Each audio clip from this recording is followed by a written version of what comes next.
Hello, welcome to the Self Learning Podcast by Dr. Sushma Singh. Let us start discussion on Unit 6 Structure and Function. And our topic is the premises of functionalism.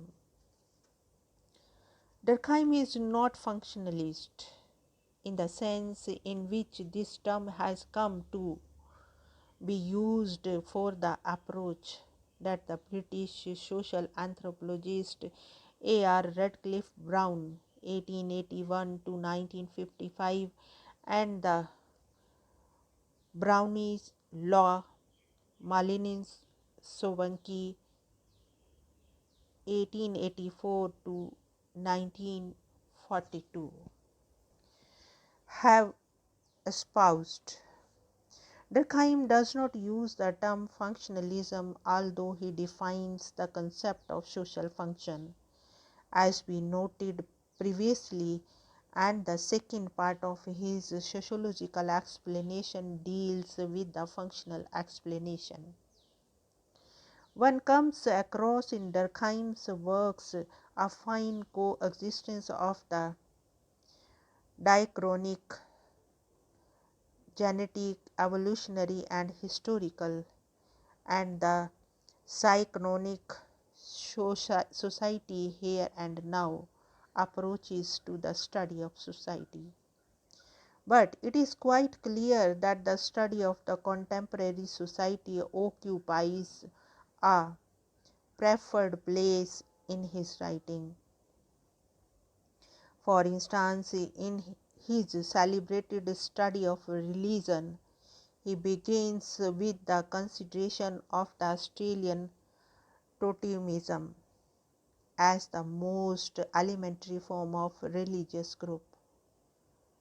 But he does not start speculating it as the earliest form, and then as his predecessors had done. Offering theories to explain it, he is rather more concerned with the structure and function of totemism and how its study can help us in understanding the place of religion in complex societies. This emphasis on the study of synchronous or present societies exerted a tremendous impact on later scholars. The beginning of the 20th century saw the continuation of the old evolutionary approach and also its gradual decline. It also witnessed the rise of functionalism.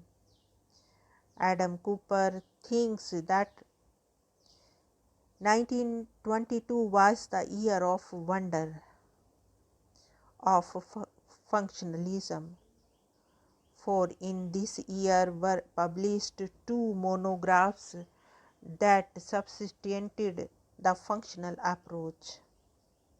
One was by Radcliffe Brown titled The Andaman Islanders, and the other by Malinowski titled Argonauts of the Western Pacific. The impact of anthropological functionalism was felt in other disciplines, particularly sociology.